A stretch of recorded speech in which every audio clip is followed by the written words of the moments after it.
You getting ready for? The USA Nationals. There you go. Yes, sir. Troy Nash, Colorado Springs, Colorado. Just training, getting ready for a tournament. Came to support the youth. Silver Gloves tournament with some fireworks today. Some nice fights. Yeah. That was a lot of good fights. What was your overall feeling about the night, man? Colorado got a bright future. Got a lot of kids coming up. I was impressed with the young kids. Like young kids showing skills, head movement, defense. So our future is bright. There you go. Give me a little bit of background, man. Where are you from? How many fights you got? From Colorado Springs, Santiago's Boxing Club. Right now I'm about 165-ish fights. Records like 153 with like 13 losses or something like that. Something similar to that. Bro. Yeah, this is where I first started at. My fourth fight I fought in the Silver Glove. So it's great to see like they still continuing doing it. And then this is the first time it's in Colorado Springs as well. So it's great to see it came down here for once. That's good, man. So being at that long, do you even remember how you started? Honestly, I was getting into a lot of fights at school, and then it just wasn't working. So I was like, I'm not gonna keep getting in trouble at school. I might as well get rewarded for fighting. And my uncles and dad, they were all boxing, so I was like, let me give it a shot. And I started, and I just fell in love with it. And it was like, after I had my first fight, just like I got to keep going. I love this. Yeah, you got a bunch of fights, man. You know, I'm doing for that long. What is it that motivates you to keep doing it? Honestly, what motivates me the most is just wanting to be the best. I haven't even showed 30% of how good I actually am yet. Like some camps not being all the way focused, and that's my fault. I take the blame for any tournaments I could have pushed more. I could have did better, but now I'm like fully focused, really ready to show how good I am. So like everybody that's watching, tune in December 5th to the 11th. I'm gonna turn up. Had a great camp. Everything's going great. God willing, go out there and go get another national, and then looking forward to turning pro next year. That's good, man. That's what I was gonna ask you. You know, what I mean, once you go pro, you got to build a fan base. Yeah, right. You know, what I mean, and you've already begun that fan base at such a young age with having so much experience, being around it for so much. What's a way people can follow you, man, on your journey? You can follow my dad, Young Me Troy, on Facebook. If you have Facebook, but me on Instagram, OOTROYY, and give us a follow, man. Check us out. Support the journey. You know, we're not even a quarter there yet to where we're gonna be, but it's gonna get bright and get good. Let's tune in. Heck yeah, man. How old are you? 17. 17. You're still young, bro. Yes, sir. With that many fights, a lot of experience like that. You know what I mean? What do you see yourself in the future doing, man? I see myself as a world champ, a great coach. That's one thing. Like when I'm done with my fighting, I still want to coach and give back. Like today, I was coaching one of my fighters, and he was doing everything I asked him to do. So it feels good to see them actually listening and the things that you want them to do working. So that was a great experience as well. Yeah, with being in the ring and with the experience you have, how does it help you being a coach? Actually helps a lot, because there's some things that I might not be able to do, but my fighter could do, and certain things that fighters done against me that work, I take that as well. Like wins or losses, I take everything. I soak everything up and add it into my game. So I'm not one-dimensional fighter. I could box, bang, go forward, sit there if I have to. So that's what helps out a lot as well. Yeah, being in the corner, it's a totally different sport, huh? Yeah. Once you're in the corner. Yeah, and when they're not listening, it's like, but it feels great when they do listen and everything transpire into the ring. Yeah, makes a huge difference. Now it makes you realize, like, damn, I need to listen. Yeah, I got it. That's the main thing. Like just listening to my corner. I tell them all the time. Whatever you want me to do, I'll go in there, go do, and we win. That's really just the ultimate goal, just as a team. Because people think just because it's boxing, I mean, you're in there by yourself. At the end of the day, your coaches can't fight for you. Yep. But with the solid team around you, sky's the limit. Oh yeah, you got a solid team around you. Speaking of teams, give a little shout out. Give me some info on your team. Shout out to my dad. He's been there since day one. My uncle Deshaun, been there since day one. Shoot, even my grandma, she's there. She doesn't coach, but she makes sure I eat right. Make sure I'm on time to the gym. They make sure I get the best equipment. They work hard so I could just focus on boxing. That's the best thing. Shout out to Coach Jerome, the whole team. Shout out to everybody in Santiago's, man. I appreciate everybody. I might not say it enough, but I appreciate everything that you guys do for us. Yeah, man. That, you know what I mean? With all the time you spent in boxing, what is the most difficult thing you've come across?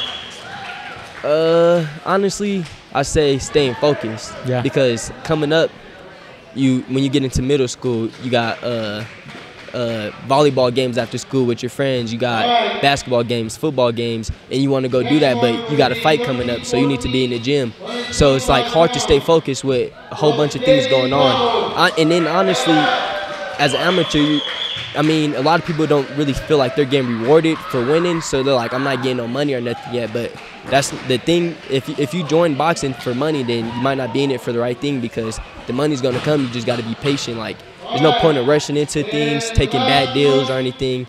Just stay patient, and that's really the hardest thing, is staying patient and waking up every day sore after sore workouts, sparring 12 rounds, and the next day you wake up like, I got to go do it again. Yeah. So it's hard to just keep pushing, but I've got to the age now where I know what I really want to do, so it doesn't matter what happens. I'm going to keep going. Heck yeah. So with you said you're 17. You're still in high school. Yes, sir. So how do you pull it off, man? You're able to go to nationals, you know what I mean, and still have time to do everything for school. You know what I mean? What is it? How do you do it? Honestly, that's one thing I forgot to mention out about our gym.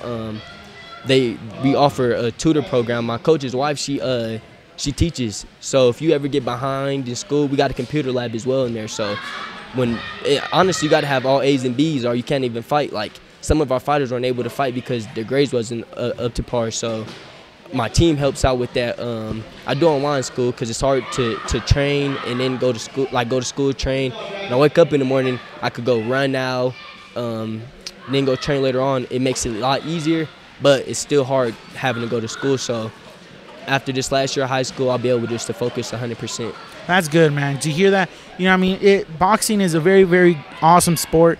It's an amazing sport, and it takes a lot of dedication. Yes, sir. But you also know you got to have that plan, that backup B. plan, yeah. You know what I mean? Because, you know, boxing's not always going to be there. Yeah. So to see you are doing everything you got to do in school, but also being as successful as you are in the ring, you know what I mean? That's a big note to everybody out there. Right. That it's not impossible. Right. You know what I mean? Yeah. So what's some advice you could give someone? Some advice about the schooling part and then doing boxing. Best advice I could give out is, man, you really got to want it for yourself. People can't want it for you. Like, it's hard. I know it's hard, but once you get through it, then it's going to get a lot easier. Like, I'm still not even there yet, but I push myself so hard, so where sometimes I get up 2 weeks on school so I could focus 2 weeks hard and then back to working in school. But honestly, you got to stay focused. That's the hardest thing, is just got to push through it. If you want it bad enough, you'll find the feel to push through it. Heck yeah, man. Well, congratulations on sir. your journey so far. Thank you. You know what I mean? It's not easy, and for you sticking around as long as you have, you know you got that love for that sport. Right. And I love to see that. I'm excited to see what comes for you in the future. Thank you. And I'm excited for when you go pro, man. Yes, sir. Maybe next year we're gonna see. Just gonna see how everything plays out. You know, no rushing in anything. Taking our time, being patient. That's all. That's good, man. You're still young, but yes, sir. I'm excited. You have a bright future in boxing. Thank you. I appreciate that. Congratulations. I'm excited to see you in the future. And if you're making your way to the top, you gotta have a badass nickname. You got any nicknames yet? Not really. Just my childhood nickname, Bam Bam. Bam Bam? Yeah. There you go. So that's probably what it's going to be. But right now, everybody calls me 00 for the sniper. So, but I don't know, man. We'll just see how it plays out. But probably Bam Bam, just because it's so authentic. Because I came into this role and they were already calling me Bam Bam. So it's like my dad already had this planned out for me to box. That was my first nickname, Bam Bam. Like, that's cool, man. So I thought it was like planned out for me to box. Heck yeah. That's awesome, bro. Yes, sir. Well, like I said, congratulations. Yes, I'm excited to see what comes in the future, bro. Yes, sir. Thank you, man. Y'all stay tuned, man. Y'all tune in to the YouTube, man. Y'all watch the podcast. They're doing a great thing. Got these kids wearing Reyes gloves. That's something I never got to experience yet, and I think that's awesome for these kids to be able to fight with Reyes gloves, keeping their hands protected. And I know it takes a lot for y'all to do that too, so I appreciate you guys keeping these fighters safe as well, getting them in the best gloves, because, you know, hand injuries happen. So great job on that as well. I appreciate that, man. You know, speaking of that, is we have the Gladiators Challenge. Right. You know what I mean? So hopefully you could do that before you go pro. Yeah. Well, when is that? What's that? When are we gonna do? Do that one in the end of of July. End of July. July. And Oh yeah, have yeah. you compete for WBC?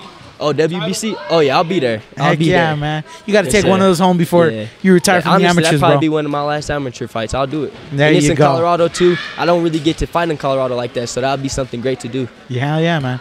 Yes, sir. That's awesome. Well, I look forward to it, Yes, man. sir. Thank you. Good Tune work. in. Follow me on Instagram, OOTROYY, and just tune in. Good work. Awesome, brother. Yes, sir. Thank you. Yeah, man. Good work. Natural on camera.